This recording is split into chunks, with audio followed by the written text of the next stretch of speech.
Meu nome é Delson José da Silva, sou neurologista, membro titular da Academia Brasileira de Neurologia e vice-presidente da Academia Brasileira de Neurologia. Eu sou chefe do serviço da unidade de sistema neurológico, né, neurologia e neurocirurgia, aqui do Hospital das Clínicas da Universidade Federal de Goiás. Sou mestre e doutor pelo IPETESP e coordeno a parte de transtornos do movimento aqui do Hospital da Clínica.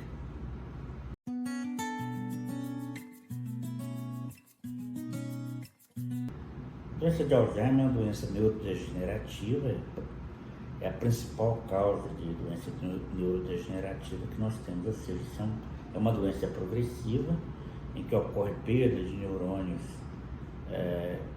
cerebrais responsáveis principalmente pela memória e o comportamento, e sendo a principal causa de demência, nas várias formas de demência, ela constitui um problema de saúde pública do idoso.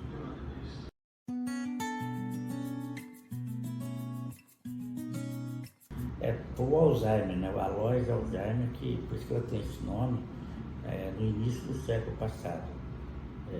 Foi feito os primeiros diagnósticos, ele descreveu uma paciente que supostamente teria Alzheimer, depois a gente viu que havia uma dúvida, mas a partir daí deu o start para o diagnóstico da doença, o estudo dessa doença cada vez mais está evoluindo em relação a isso.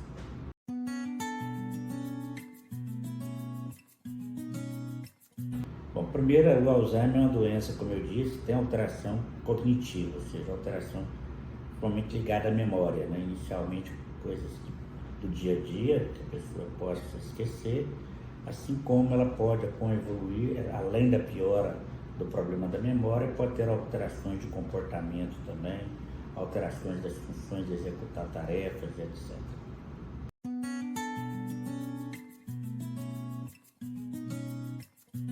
A doença de Alzheimer, o principal fator de risco é o próprio envelhecimento. Sendo ela uma doença nesse sentido, evidentemente que à medida que um país aumenta a sua expectativa de vida, aumenta a chance de ter a doença de Alzheimer.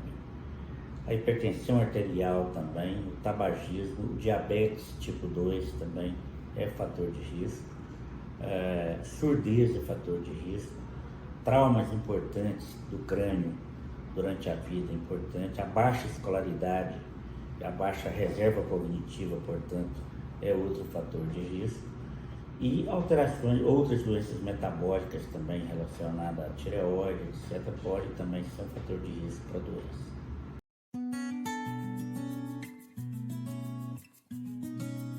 Bom, o diagnóstico do Alzheimer é um diagnóstico clínico, a partir da queixa do paciente e muito mais do familiar que observa essa queixa desse paciente. Ele tem dificuldade, como eu disse, na atividade simples, com memórias do dia a dia, às vezes fica muito repetitivo, pergunta a mesma coisa, ele falha no reconhecimento dos objetos dentro da sua casa, não encontram, e principalmente quando uma pessoa percebe que isso está acontecendo, que isso muda a forma dessa pessoa em relação ao dia a dia que ele gozava anteriormente, ou uma alteração de comportamento desse paciente, que pode ter alterações de natureza com agitação, ou então ele passa a ter ansiedades não propositadas, etc., que vai levar com que ele haja uma suspeita da doença. Então são alterações principalmente da memória e do comportamento. E dentro disso tem alterações com o avançar da doença, tem alterações da linguagem, da execução das tarefas, que ele pode apresentar, às vezes, tarefas simples do dia a dia, ou mesmo alterações da fala, o paciente pode ter nas fases mais avançadas da linguagem.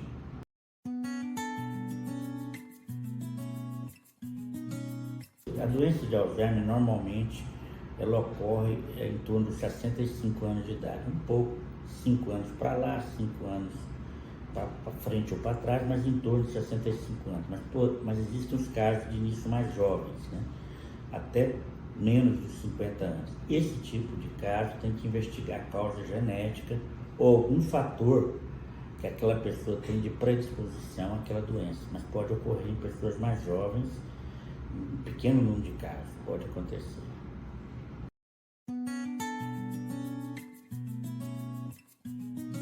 A sua pergunta é muito interessante. O Brasil, a gente sabe que aumentou a expectativa de vida das pessoas, né, nos últimos anos. Esse aumento da expectativa de vida torna cada vez mais frequente, porque ele é o principal fator de risco, né, que é o envelhecimento. Eu sempre falo que a doença de Alzheimer, que é uma doença neurodegenerativa, e a doença de Parkinson, que é a segunda causa de doença neurodegenerativa, é um problema hoje de saúde pública. Não é só doenças infecciosas, etc. É um problema de saúde pública na medida que o país nosso está aumentando a expectativa de vida.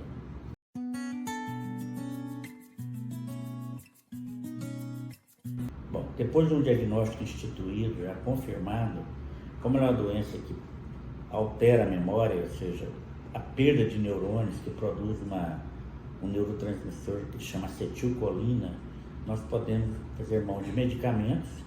Nós temos que não é que cura a doença, mas tratamentos que amenizam a sintomatologia. E o tratamento mais rápido, evidentemente, vai melhorar a evolução desse paciente do ponto de vista clínico, né, do ponto de vista dos cuidados do dia a dia. Então, são medicamentos no intuito de aumentar essa substância, que é a acetilcolina. A gente inibe uma enzima que chama colinesterase, né, que a gente inibindo ela, essa enzima, que é o anticolinesterase, aumenta a quantidade de acetilcolina e o paciente pode melhorar a sintomatologia. Se o paciente tem uma alteração de comportamento, também a gente toma mão de drogas que possam, não medicamentos, que possam controlar o comportamento, etc., o sono desses pacientes. E principalmente nós temos o tratamento, principalmente nas fases iniciais, que a gente chama de reabilitação cognitiva.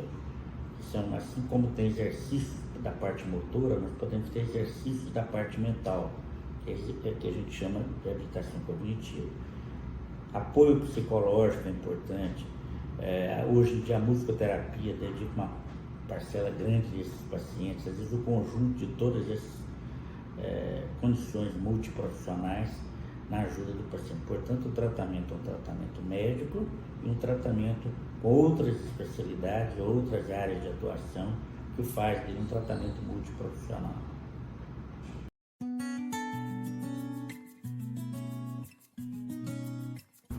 Nós ainda não temos um tratamento de cura para a doença, porque são mortes de neurônio que ocorrem de forma programada, né, por um acúmulo de uma substância no cérebro, que é a beta-amiloide, que é uma proteína.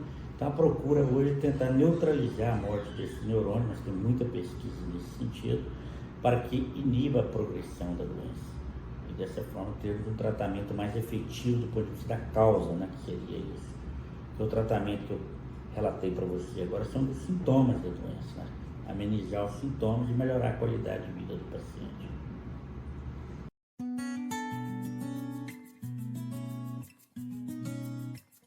Prevenções diretas nós não temos, remédio que você previne para não ter. Existem condutas gerais nesse sentido, foi aquilo que eu te falei: tratar a hipertensão arterial, tratar o diabetes, tratar as causas que possam advir das doenças do envelhecimento, que possam atingir o cérebro, né?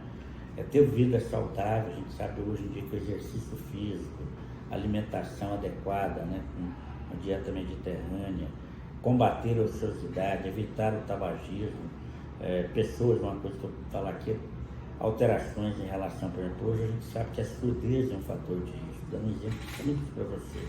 Então, corrigir esse tipo de fator, não que vai impedir de ter a doença, mas que pode amenizar até ela ocorrer mais tarde ou mesmo preveni-la.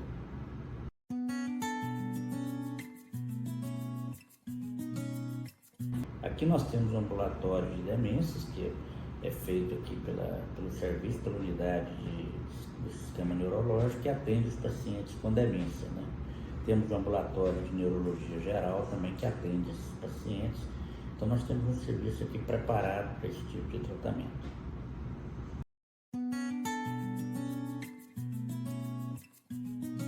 Não, o que eu quero deixar de mensagem é que o diagnóstico precoce é muito importante, porque as medidas, quanto mais cedo elas forem implementadas, melhora a qualidade de vida do paciente e, evidentemente, melhora o quadro evolutivo do paciente. Você não impede a doença de progredir, mas você pode interferir na evolução dessa doença no sentido de você dar a melhor qualidade de vida para o paciente.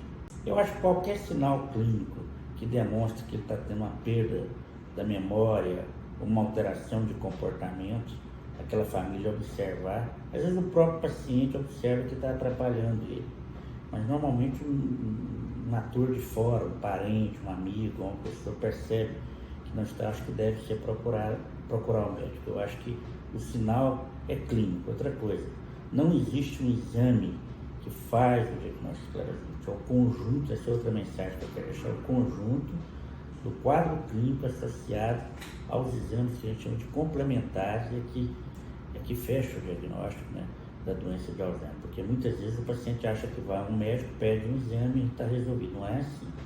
Isso é o conjunto da coisa, principalmente os sintomas e a análise adequada desses sintomas, com avaliação neuropsicológica a seguir, testes próprios do ponto de vista clínico para você encaminhar o diagnóstico da doença.